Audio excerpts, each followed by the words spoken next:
Professor Carson, hello. Hi, how are you? I'm well, thank you. And for those of us listening who are not familiar with the MLK Institute and the King's Paper Project, can you please share more in depth what those entities are and how you became the founding director? Well, it started with a phone call from Coretta Scott King in 1985. I didn't really know her. I had met her just briefly. But John Hope Franklin, who was a very distinguished historian of African American history, had recommended me as the person to edit and publish the papers of Martin Luther King. So she called I was somewhat of a surprise because I really didn't think of myself as a candidate for that. I had not, as you mentioned, I had worked on the Student Nonviolent Coordinating Committee, which in some ways was King's um, adversary in the movement, in the sense that they thought that King was following them rather than the other way around.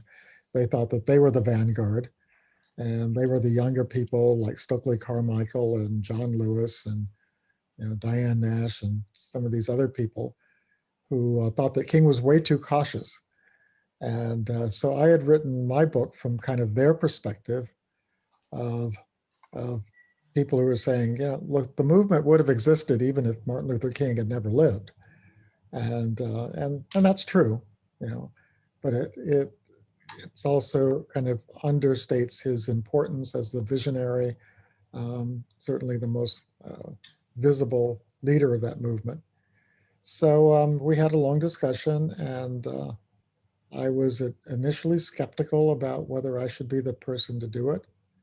I remember my wife kind of said afterwards, do you want to spend the rest of your life looking over your shoulder and say you could have been editor of Martin Luther King's papers, but you turned it down?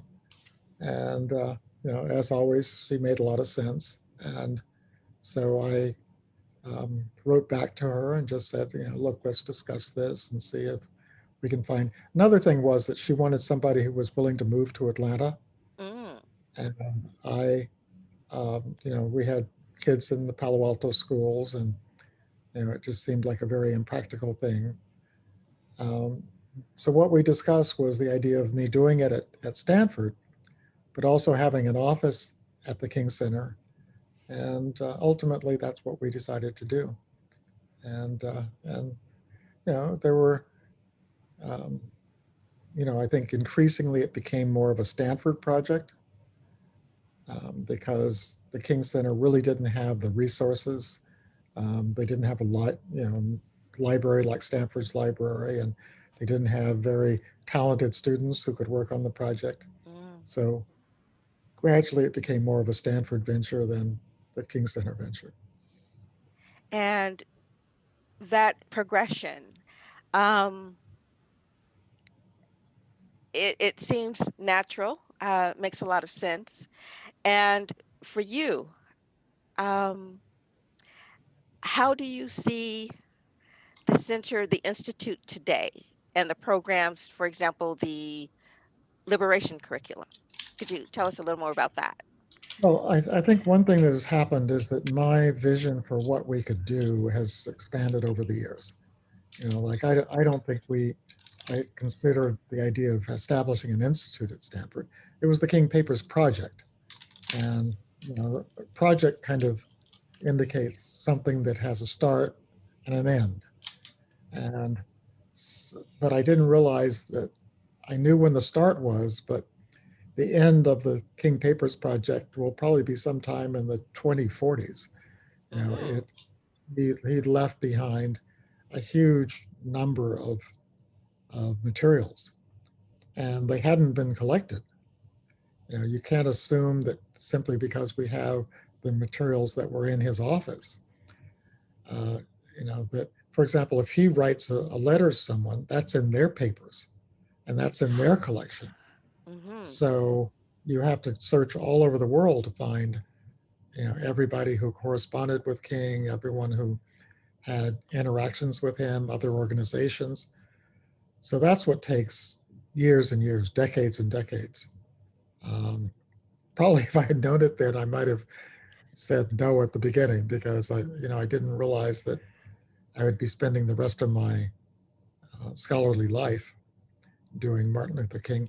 But even though in terms of the papers, we're only in 1963, we're not in 1968 yet. But I've learned an enormous amount along the way. Hmm.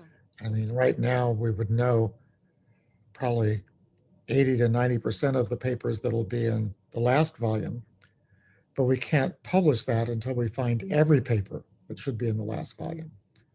So you can imagine that there was always that desire to make sure before we close this volume, we have all of the materials that we need. Wow, Puts a lot of that's pressure on. yes, yes. Now I have a question for you. As you may be, I'm sure, well aware, Black History Month, each and every year, Martin Luther King is presented as the penultimate example of the Black experience, Black leadership, Black any and everything in the United States. Um, but do we, as a country, as individuals in American society, truly know fully in your mind who Dr. King was? I'd put the question even more broadly that I don't think most Americans have very much of a conception of the importance of African American history. It's I should write a book like what would American history be like if you ignored Black people, and it's impossible to conceive of it. When this nation was founded, 1/5 of the population was Black.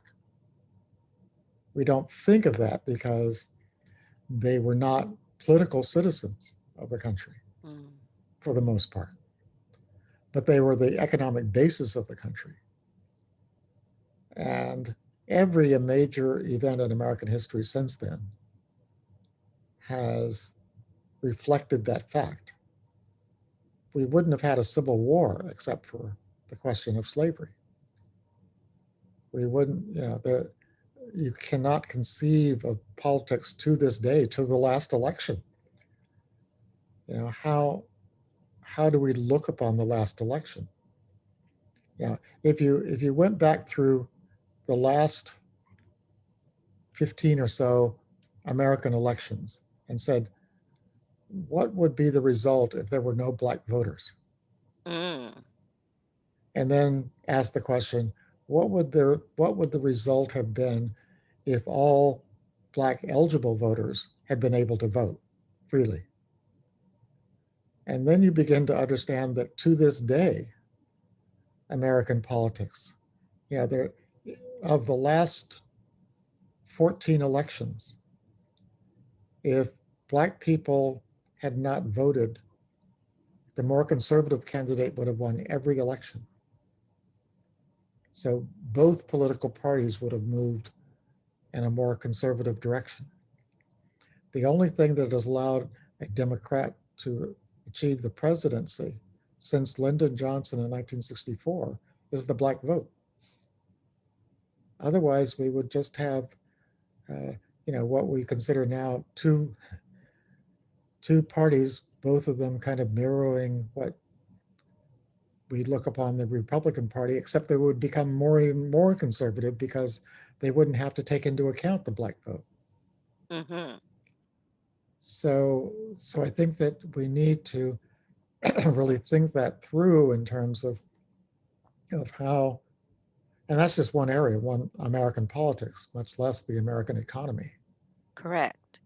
and how much the Black presence has meant in terms of the formation of who is an American. For a long time, that question of who is really an American has brought to mind a white person. It's only when we look very closely and understand that that's just part of who we are as Americans. That's why I think King's last question, where do we go from here, is so important, because the most important word in that question is who are we? Who are we going to get to the future with? Mm-hmm.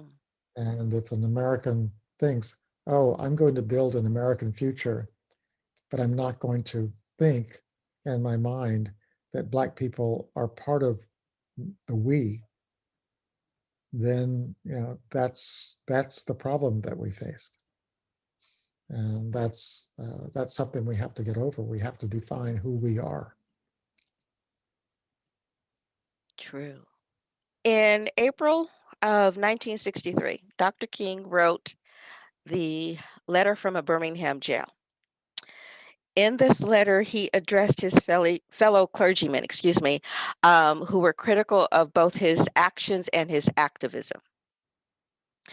Now, in your opinion, what is the immediate impact of that letter with respect to the church and activism here in the U.S. at that time? Well, the immediate effect was not very much. That immediately the letter was not really widely disseminated.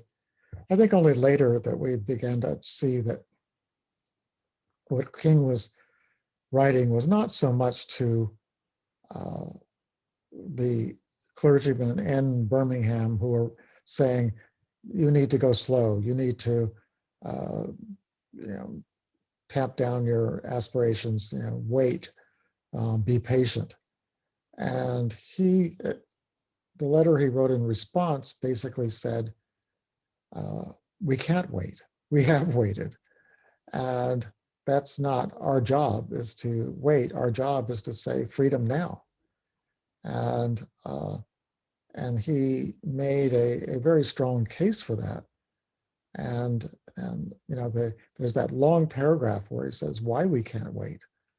And Do you find that Dr.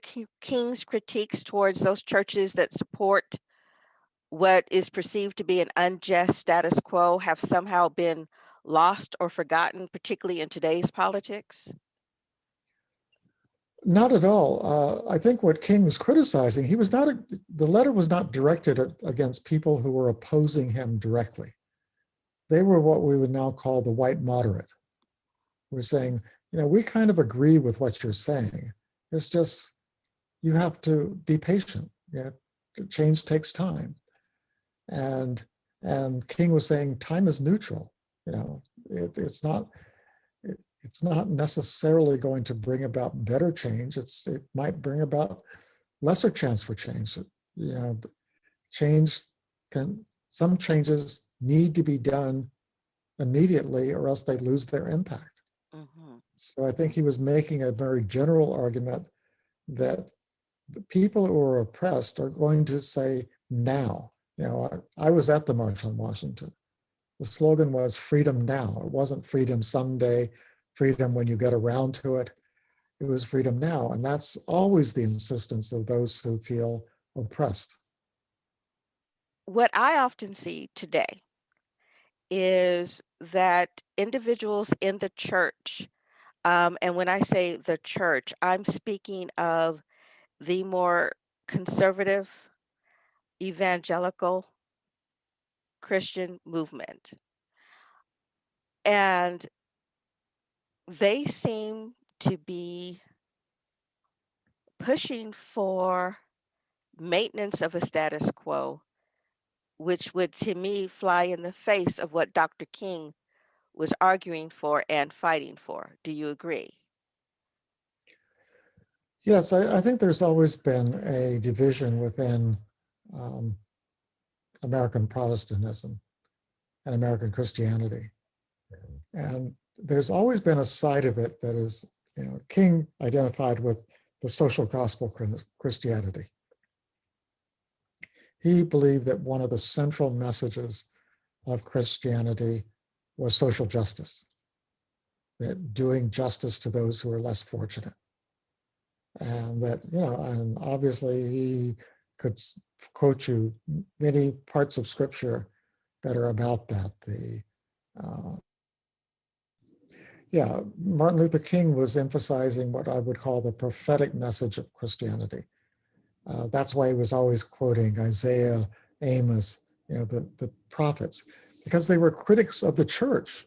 That's what many people forget, is that they were critics of the religion of their day and saying that people had to be more concerned by those about doing justice to those less fortunate. That's the point of the Good Samaritan story. That's the point of many of these parables in the Bible. But for others, obviously the message of Christianity is quite different. And King had that argument during his time. There were many Black Christians who did not believe in what he would call social gospel Christianity. For example, when King was going to divinity school in 1948, he wrote a paper and the teacher had asked, "What is your mission as a minister?" And he said, "To deal with the problems of my congregation. That is, to deal with unemployment, slums, economic insecurity." Look what he was doing 20 years later in 1968, Mm-hmm. leading a poor people's campaign. So for him, that was the consistent message. King actually was skeptical about some of the some of the claims of Christianity, and said that that's not the central message. But obviously, many people then and now disagreed with him, and so you have people who are more concerned, less concerned about social justice issues, and more concerned about what I would call the do nots of Christianity. Um, that all of the things that Christians shouldn't do rather than what they should do. Mm. Well, thank you. Thank you for that.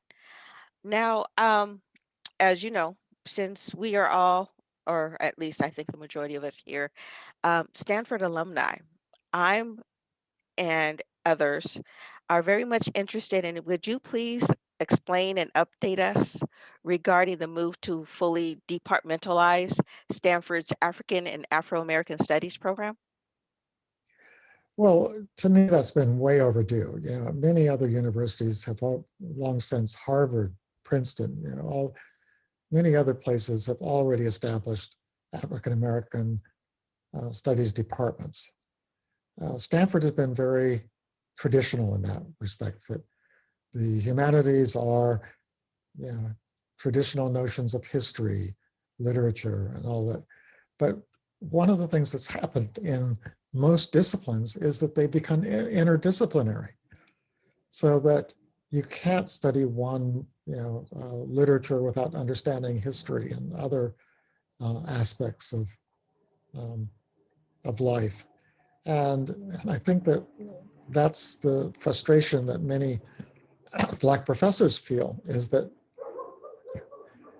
our advancement within Stanford is based on what we do for our department. So somebody who teaches a course on African American studies, like I've taught the introductory course for African American studies, well, you have to teach literature, you have to teach anthropology, you have to teach all these different fields because they're all part of African American studies. But you don't get any credit for that within your department because they're concerned about what it is you teach and write about the history. And so there's that very narrow notion of what is a discipline. And I think that has been a source of frustration.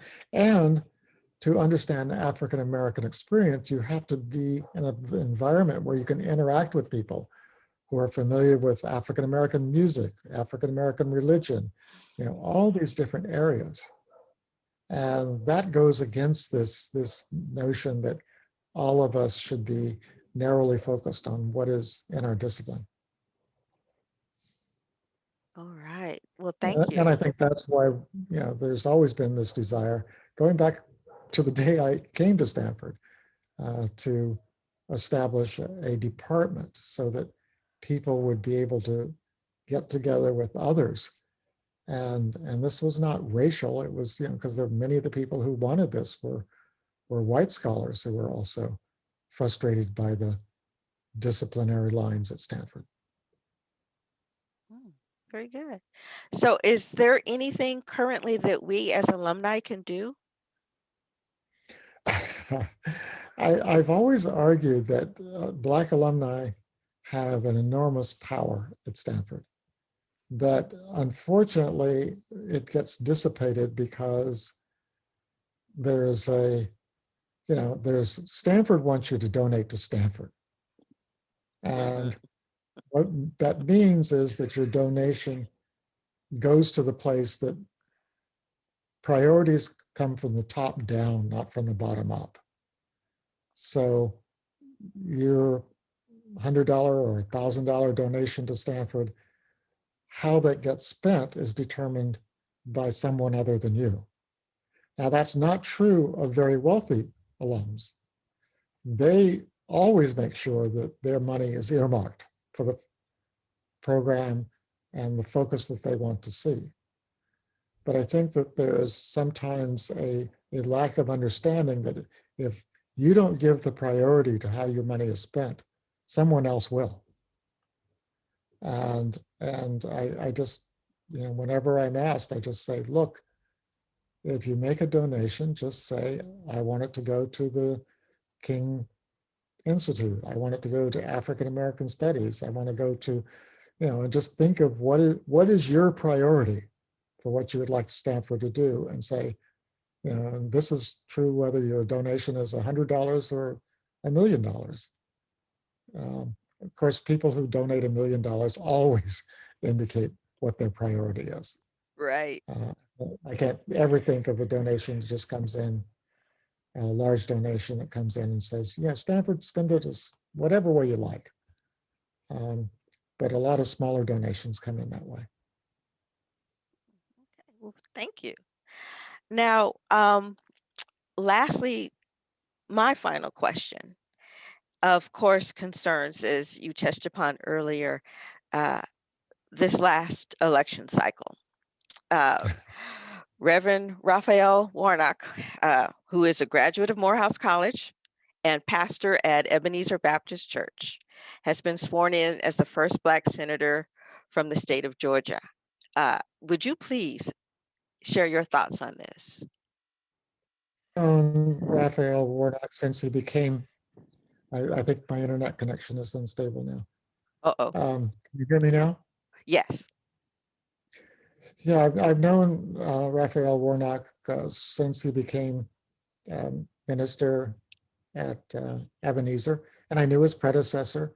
Of course, since I worked on Martin Luther King, and that was the church right across the street from the King Center, I've always had a good connection with whoever is the pastor there. And I admire him a great deal. He's a wonderful, I think he's just a wonderful successor to Martin Luther King of that church. And I was so happy when he won election. In fact, it was kind of extraordinary.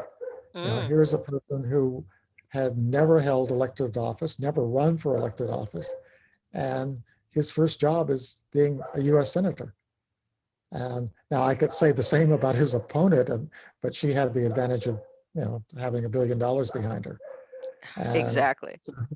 so he was it was just such an amazing campaign.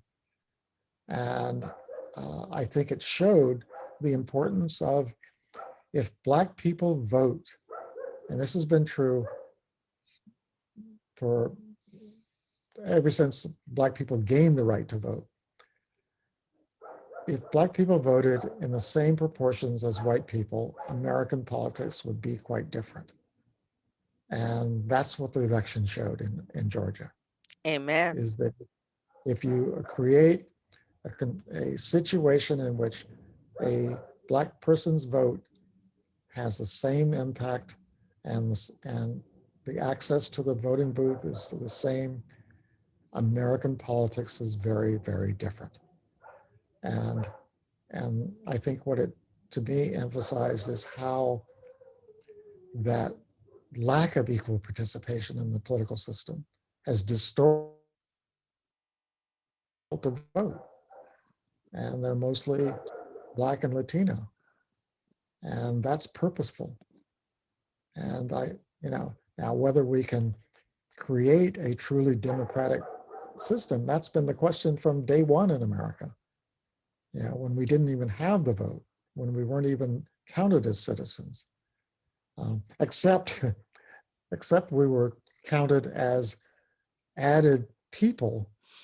That's what the importance of the three-fifths clause in the Constitution is, that we counted in the political system, but we counted for the slaveholder. Mm-hmm. And that made slaveholders able to say that, well, we represent all these people in our state. Well, most of them were not even citizens legally. But that shaped American politics all the way to the Civil War. And then we had, all of the other restrictions on Black voting, which have continued to shape American politics. And even today, even after the Georgia election, these are changes that should have happened 50 years ago when the Voting Rights Act was passed, but it wasn't enforced.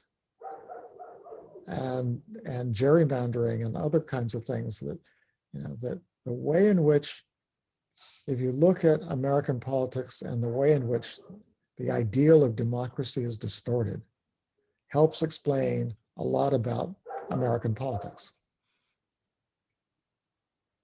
True. Very true. I can't thank you enough for all of that.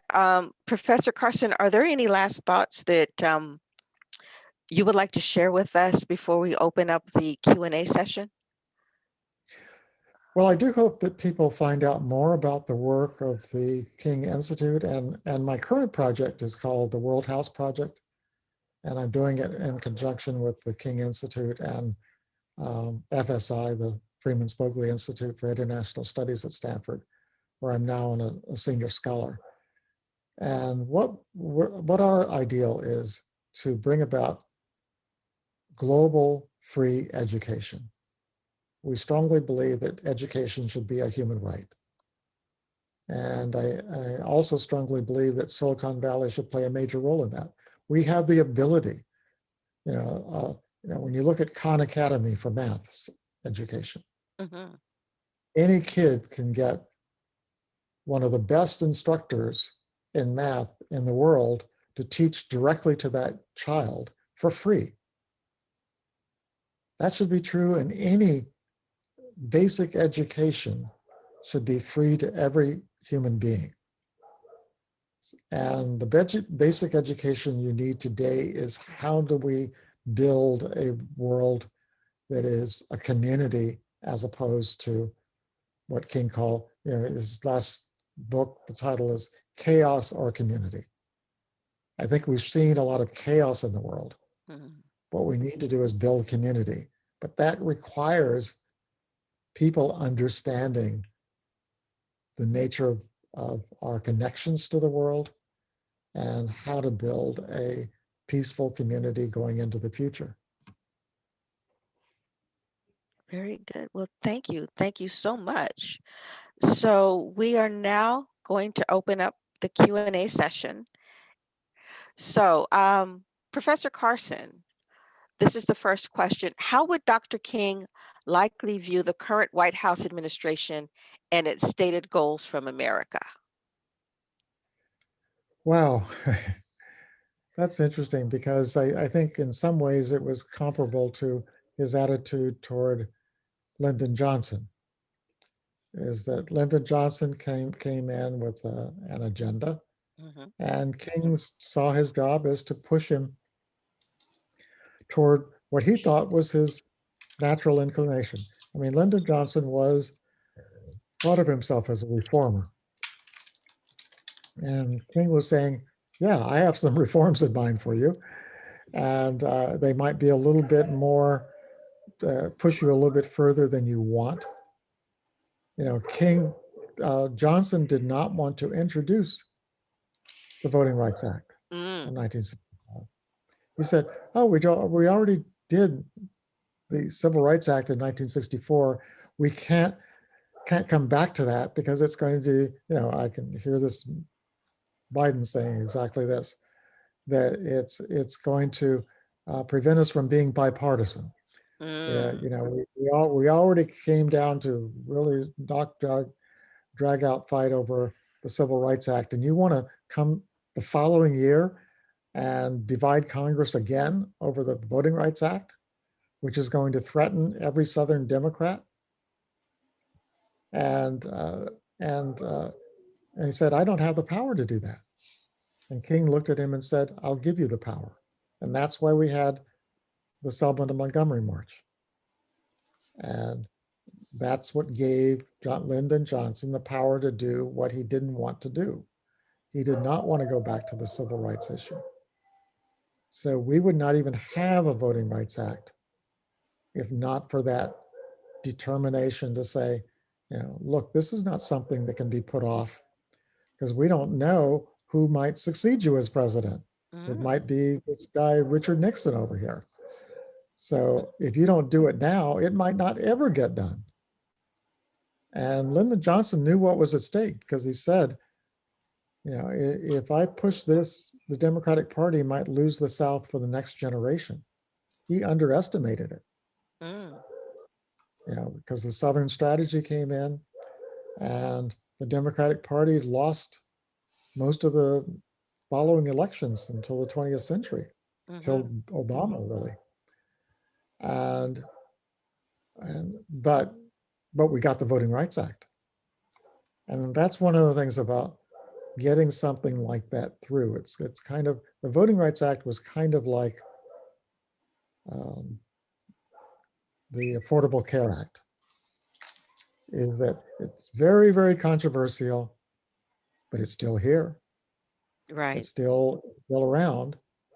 And so a lot of political cost had to go into it. And I think uh, Biden faces that same problem.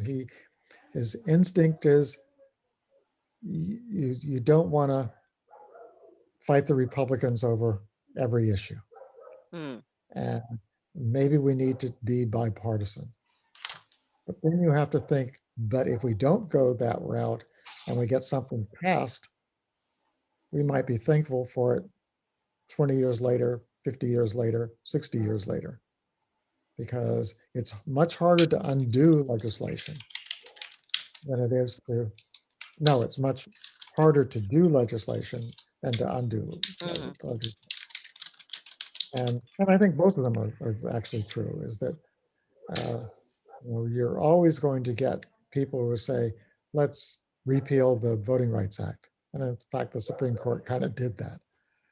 Um, and let's undo the Affordable Care Act. The Supreme Court might actually do that. But at least you're fighting from a position of strength. You can always say, here are all the people who are benefiting from this law. Are you going to attack them? Are you going to take away what they thought they had gained? And that's a better political position to be in. True. Thank you. Now we have another question, and this one is, how do you think Dr. King's conception of we has evolved or had evolved over his life, and what lessons should those continuing the struggle draw from that? I think Martin Luther King always had a broad conception of who the we. He always thought of himself as, we need to convince Americans that America is not white America. It is a multicultural America. And he was able to, I think, successfully convince many people of that. I think we're still in that battle. We're still in that battle of people who feel threatened by um, progressive legislation on race issues. You know, it rather than saying what will we gain as we, meaning Americans, as opposed to what will I lose as a white American who has a lot of privileges right now. Yeah, when you think about it, that's what um, racial desegregation and housing is. Mm, If you own a house and you're a white person in an all white neighborhood, you have a privileged position. And somebody's trying to, take away some of that privilege. And that's always seen as threatening. King himself said that he never faced mobs as violent as he faced in Chicago when he led desegregation marches into white suburbs. And now people in the North are probably saying, "Oh, you found that out? You're surprised?" There's always been, whenever a black family moves into a previously white neighborhood, whether it's in Birmingham or, Chicago, they're not going to be greeted by their neighbors with "Welcome to the neighborhood" parties, and that takes time. But that's when you get to the root of the problem, and that is how do you begin to fight against well-established privileges, and and sometimes um, the privileges that are several generations old. Like how do you correct uh, injustices that were done a decade ago or 30 years ago or 50 years ago? How do you go back and make that right? Like I'm living in Palo Alto. Mm. On many of the houses in Palo Alto, there's still a racial covenant. It's not enforceable anymore, but it's still there. Wow. Just think of how many people were not able to move into many areas of Palo Alto where the house on the deed said this house cannot be sold to a non-white person. And how many people lost out on the real estate value, you know, in Palo Alto compared to East Palo Alto. Oh, yes. Yeah, I mean, when I arrived here, the distinction between a house in some areas of Menlo Park where there were black people was not really that different. Maybe it was $10,000 difference. Now that difference is 100 times that much. Mm. And so what has basically happened is that people who were able to um, get in Palo Alto as opposed to East Menlo Park or East Palo Alto had their wealth increased 100 times as much simply because they were on one side of the line rather than the other. And that's just an example of how what do you do to make up for that? Mm. Exactly. I mean, families, communities, generations have lost quite a lot, um, and are struggling to this day to try and recover. And the gap is only widening. So what are we going to do? Yeah, it's hard to make up for the past. All you can do is look to the future, and but it's that's one of the areas. I trained in urban history, and one of the things we would look at is just the difference in after World War II, white Americans were able to buy tract homes in suburbs. The Eichlers in South Palo Alto, or in the East Coast, it was in the Levitt towns. Mm. Nearly all of those, actually, the Eichlers in South Palo Altos were kind of an exception because they didn't have racial covenants on them. But in the Levitt towns, it was illegal to sell to a black person. I mean, that would have ruined the quality of the neighborhood. Mm-hmm. And so you had all of these. and you had soldiers coming back like my father who could get GI loans.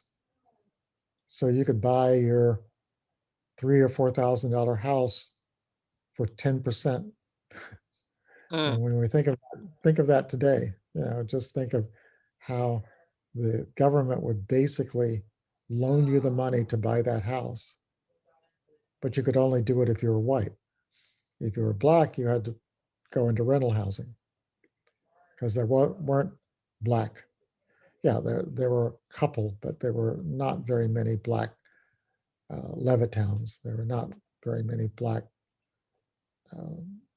areas where they would build houses for less than $5,000, and you could buy a 3-bedroom house for that. Mm-hmm. And once you've lost out in that, then you move forward 2 decades, 3 decades later, and that $5,000 house has now been remodeled into a $2 million house, and all that wealth is gone. It's not gonna be you're not able to make it up. So I'm very concerned about that issue, how we're ever going to resolve it. Okay. Well, thank you. We have, I guess, time for one more question, hopefully. How do you see the potential role and impact of the Poor People's Campaign and the Reverend Barber now? I know him. I admire him a great deal. I think he's carrying on King's last campaign. His last campaign was a Poor People's Campaign, and I think that's one of the issues. If I were going to be, if I were uh, Joe Biden, that would be my primary issue of how are you going to deal with the most pressing economic issues?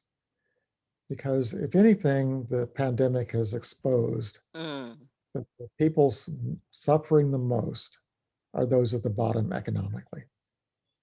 So if that is the case, then that means 10 years from now, 20 years from now, they will still be suffering the most. And I can see a number of ways you can deal with that for far less than, gosh, what we've given away to corporations. Last year with almost no debate, Congress had no problem um, putting $1 trillion mm, in the hands of corporations, some of whom were laying off employees rather than using the money to retain employees. And just think of what $1 trillion would do on job retraining programs, areas where we can um, train people to take on jobs that are going to help America grow. And I think very few people are thinking in those terms. And I think part of it is that we tend to think, what is, like, as much as I favor the stimulus checks and all of that, I'd much rather, I know that those stimulus checks are really designed not to help the people getting them. Because quite frankly, if $1,000 is going to make the difference for you, you know, you're very fortunate. For a really poor person, $1,000 just staves off disaster until a little bit later. But if we could find ways of making certain that they and their kids are given greater opportunity, $1 trillion can go a long way. And that's where I always feel that, uh, yeah, and we know this in our own finances. An investment in the future is always better than spending in the present. mm, And often it's easier to try to solve a problem by saying, like if you have a relative who's not doing well, the easy way is to just give them some money. But the better way is to give them the skills or the opportunities to earn on their own. And that's harder. That's something that takes more effort. Um, but that's we often get caught in that short-term thinking, and and there's a reason for that. That I think many of the people in favor of stimulus checks will say, "Good, that's what we really want, that money not Mm-hmm. to stay in their hands. We want that money to go directly. We want to give it to people who will spend it immediately and inject it back into the economy." But is that the best long-term way of solving these problems? Again, Professor Carson, thank you so much. Thank you. And before we end, I should say, any of the people who are listening to this who want to contact us, please do. We need to really get the word out about the work of the King Institute and the World House Project. So please do send me an email, write a letter, make a donation. All of those would be appreciated.